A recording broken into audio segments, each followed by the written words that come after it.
Exercise number 6.4, question number 12. The sum of S9 and S7 is 203 and S9 minus S7 equals to 49.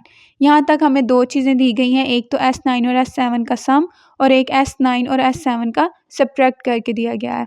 And S7 and S9 being sum of 7 and or 9 terms of an AP respectively determine this series. हमने यहाँ पे क्या चीज़ determine करनी है? Series. Series हमारे पास क्या होती है? जो हमारे पास नंबर्स होते हैं उनका सम. अब सॉल्यूशन है हमारे पास गिवन दैट. क्या सबसे पहले गिवन था? सम ऑफ S9 एंड S7. तो लिखेंगे S9 plus S7 equals to 203. इसको नाम दे दें इक्वेशन नंबर 1 का. उसके अलावा S9 minus S7 equals to 49 के, जिसको नाम देते हैं इक्वेशन नंबर 2 का.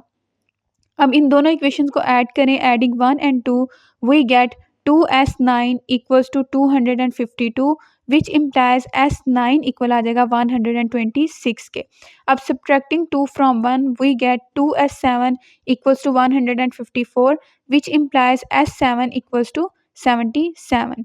मतलब S9 इक्वल है हमारे पास 126 के, विच इम्प्लाइज. अब हम यहाँ पे फार्मूला अगर लगाएं S9 का, तो वो हमारे पास S9 की जगह पे क्या आएगा? 9/2 ब्रैकेट में 2A1 प्लस ब्रैकेट में हमारे पास आ जाएगा 9 - 1 D equals to 126 which implies 9/2 bracket में 2A प्लस अब 9 - 1 कितने होते हैं? 8 D इक्वल्स टू 126.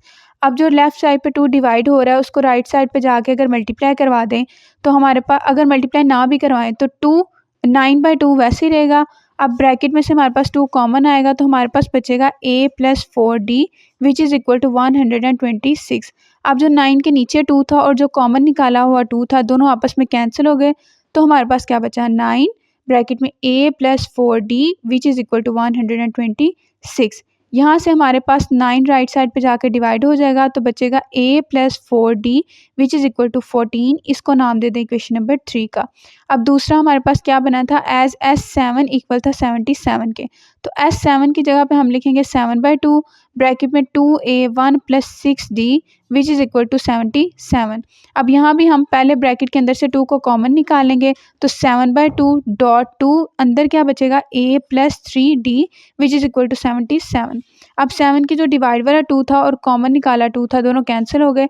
हमारे पास ये इक्वेशन बनी 7 ब्रैकेट में A plus 3D equals to 77.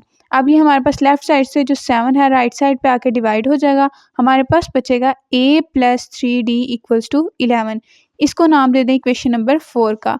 अब सब्ट्रैक्टिंग 4 फ्रॉम 3 तो D इक्वल आएगा 14 माइनस 11 के which is equal to 3. Put D equals to 3 in equation number 3. तो इक्वेशन नंबर 3 में D की जगह पे क्या पुट करेंगे हम? 3. तो आएगा A प्लस 4 D की जगह पे 3 equals to 14. A plus 12 equals to 14. यहाँ से A इक्वल आएगा 14 माइनस 12 के which implies A equals to 2. So A1 भी इक्वल किसके था? 2 के.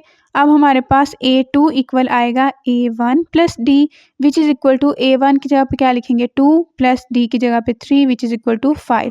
इसी तरह A3 equals to A1 plus 2D which is equal to A1 की जगह पे आ गया 2 प्लस 2D की जगह पे 3 which is equal to 8. Required series will be. Series हमारे पास इसी तरह बनती है ना, जो हमारे पास सारी टर्म्स होती हैं, जैसे A1 plus A2 plus A3 इन सब का सम.